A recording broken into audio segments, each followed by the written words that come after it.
Jirko, ty ses na dnešní díl důkladně připravil, viď? Co pak to skrýváš pod dečkou? Aha, ukáž. To bych nedělal. Ale ty se celý potíš. Jiří. To bych nedělal. Ty máš nějaké tajemství? No, teď už ti to můžu říct. Vlastně máme svrap. Gratuluju. To bych nedělal.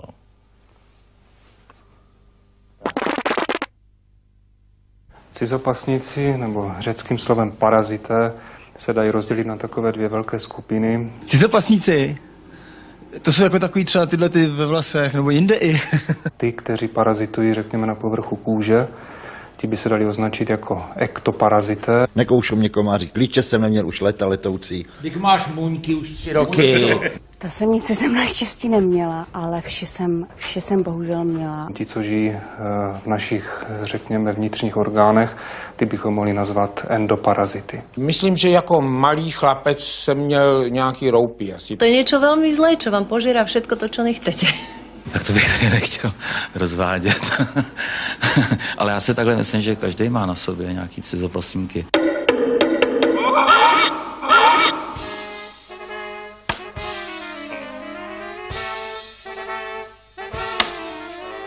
Salvete carissimi! A Bertiku, teď ti předvedu něco, co jsi ještě neviděl! Uni tutti pleší cirkus! Oni byli cvičený, jo? Romino. 20 let. V šachtě žil, že jo? Tau! Uvnitř i vně našeho těla žijí parazité, pouhým okem neviditelní, ale i několik metrů dlouzí. Roupy jsou typickou dětskou nákazou, která vlastně v dětském kolektivu cirkuluje, ale mohou být infikováni také dospělí. Roupy jsme měli, no, tady řešili jsme to nějakýma pilulkama. Já jsem to teda řešila dlouho jsem to řešila česnekem a marně. Ale nevím, kde to chytli, jestli z pískoviště nebo ze školky, nevím. Ale už jsme to vybili, už jsme dobrý, jako už jsme čistý. Roupy mohou být infikováni běžně i dospělí, u všech se pak projevují zejména svěděním kolem konečníku. Nejlepším takovým přirovnáním je k starým, vařeným, krátkým nudlím. Mnoho rodičů přišlo za námi, že našli ve stolici svého dítěte nudle.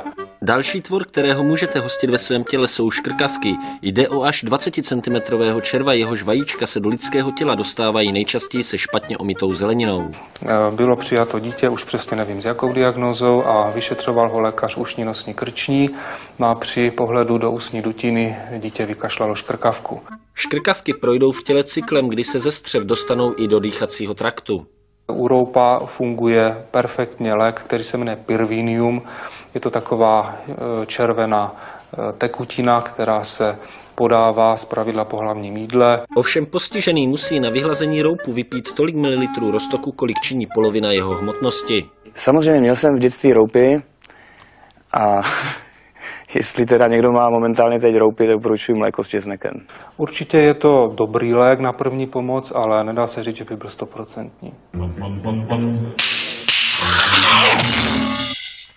Veš se vyskytuje ve 3 podobách, z nichž nejčastější je veš dětská, nebo taky veš hlavová, která žije ve vlasech. Za mého dětství teda vše nebejvaly, ale moje děti už vše měly. Existuje ještě taky veš šatní, ale ta se u nás příliš nevyskytuje. A konečně veš muňka. Tak to bych tady nechtěl rozvádět. Dětská veš i její vajíčko hnída jsou okem viditelné a tím, že sají krev, vyvolávají svědění. Jejich přenos je jednoduchý a rychlý. Ty vši mi objevila kadeřnice, když mi dělala trvalou. A pro mě to tehdy byla strašlivá ostuda.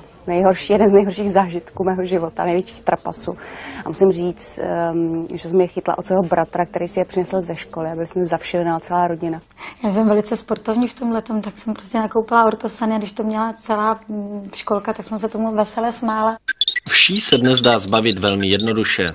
Je to zejména Diffuzil H, který se ve formě spreje nastříká na vlasatou část a během několika hodin jsou vši a v podstatě i hnidy mrtvé. Ty je potom vhodné vyčesat.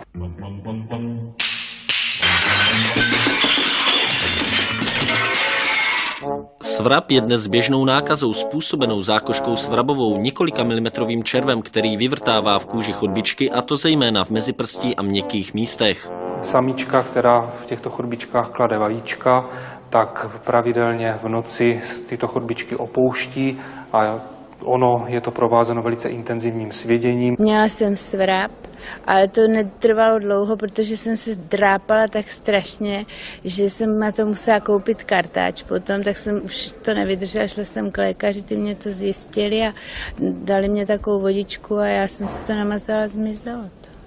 Zákoška svrabová se přenáší zejména v špatně vypraném prádle a dotykem. Dneska máme moderní léčebné prostředky na bázi skabicidu nebo jakutinu, kdy pacient po namazání je v podstatě i hned neinfekční, i když u těhotných a menších dětí, kojenců jsme raději, pokud můžeme, použít sirnou mast. Blecha obecná je dobře známý a okem viditelný parazit. V místě sání zanechává velmi svědivé puchýřky. Nejlepším způsobem, jak se blechy zbavit, je vyslet se do naha a vyvěsit prádlo, v kterém se blecha nachází, na volný vzduch a ona tam do několika hodin či dnů uhyne. Druhý způsob, trošku komplikovanější, je blechu chytit. No a blechy taky, že jo, hodně na mě skáčou, protože já nevím proč, ale na mě tyhle jako jdou. A ty já umím chytit, já vždycky se zamyslím a jak mě kousne, tak tam dám takhle ruku a hned jí mám mrchu. Ty, Berťo, a už jsi někdy dělal parazita v divadle? No dovol. Ne, jako roli myslím. To víš, že jsou i takové hry. Já vím, za života mizu. Ne, troškaři. V Labutím jezeru jsem ho hrál. No počkej, tam snad žádní paraziti nejsou? A co, Labutě? Aha, různý malý takový potvůrky mrňavý mají, říkal Rejža. Jo tak? No a jak to dopadlo? No, nic moc, no oni to brzo stáhli. A špatný kritiky, co? Ne, ale celý baletní sbor dostal kýlu.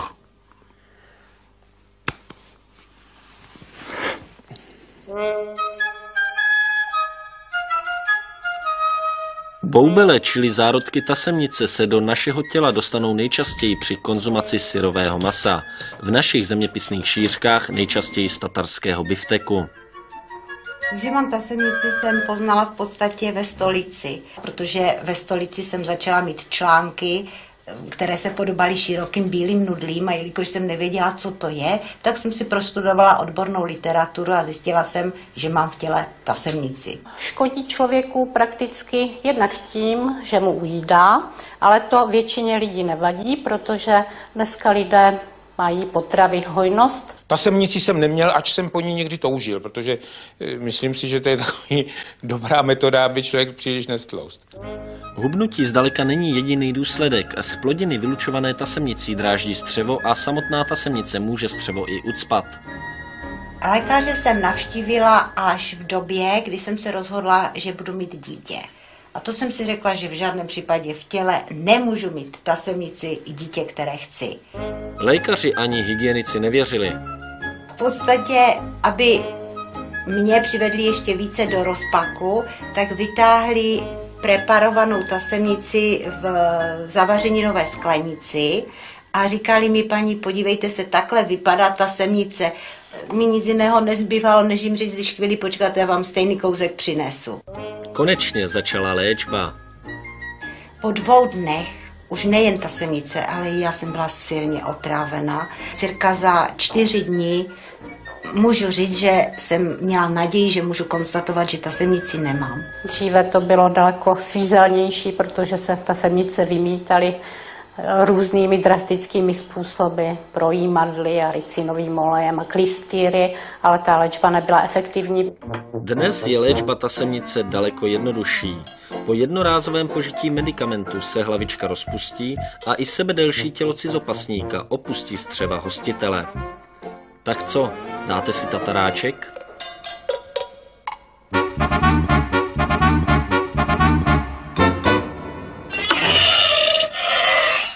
Perťo, nemohl bych divákům přednést třeba nějaké verše? Ale to je ušlechtilý nápad, Jirko, to ještě nebylo. Já mám takovou sbírku. Milostné steny. No, to se hodí vždycky, tak do toho. Je to teda trochu cholostivé. Tak trochu lehtivosti nás nezabije.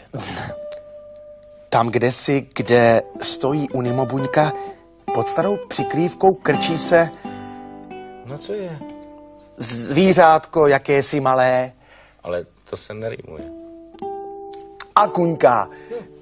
Díky jedné noci, kdy spala tu Zita, nesu si domů, hele, parazita. Tak milostné steny, říkáš? No. Tak do postele bez večeře. Já vím. A ruce na peřinu. I takové na první pohled nevinné pískoviště může být pro hrající si děti nebezpečné. Pískoviště totiž u nás často slouží majitelům psů a koček jako vhodný záchodek pro jejich čtyřnohé miláčky. Zvířecí trus pak je doslova semeništěm parazitů, škrkavek a především toxoplasmózy. V těch výkalech jsou obrovské množství takzvaných oocyst toho parazita, které zůstávají i několik měsíců životaschopné v substrátu a právě při kontaktu s tím substrátem, s pískem, s hlínou a při těch lidských činnostech v tomto prostoru může dojít k polknutí.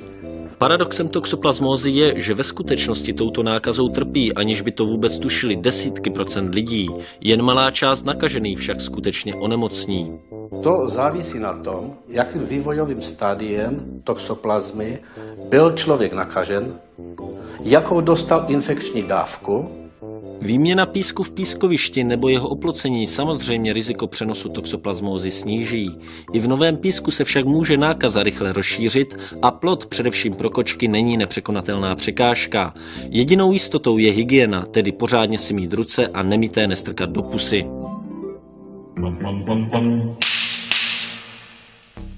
Pokud máte blechu, dobře si ji prohlédněte. Mohlo být o šampionku, která skočí až 330 mm daleko a 197 mm vysoko. Když zjistíte, že se k vám přisálo klíště, chytněte ho ostrou pinzetou co nejblíže u pokožky. S mírným tlakem vyklám a vyvíklám. Čím dříve vyklám, lépe vyvíklám. Čím později budu vyklat, tím je větší problém. Rychlým odstraněním se snižuje i riziko nákazy. No já nevím, jestli s tím Jirkou ještě budu dělat. Ale mi v poslední době děsně pije krev. Klíšťata se ženili, bzum, bzum, ženili, Tak, kapku krve neměli, bzum, bzum, neměli, bzum, bzum, jenom rum. Bzum, bzum, bzum, bzum neměli, krev neměli, bzum, bzum, jenom rum. Patří to přece zase k dobrému vychování, že prostě na ty lidi, i když si myslíte ve skrytu duši, že to cizopasníci jsou, tak na ně takhle jako nemyslíte. Jo? Protože pokud byste si připustil o člověku, že je cizopasník, no tak to už potom končí teda veškerá sranda a myslím, že to má hluboký následky na vás samotný.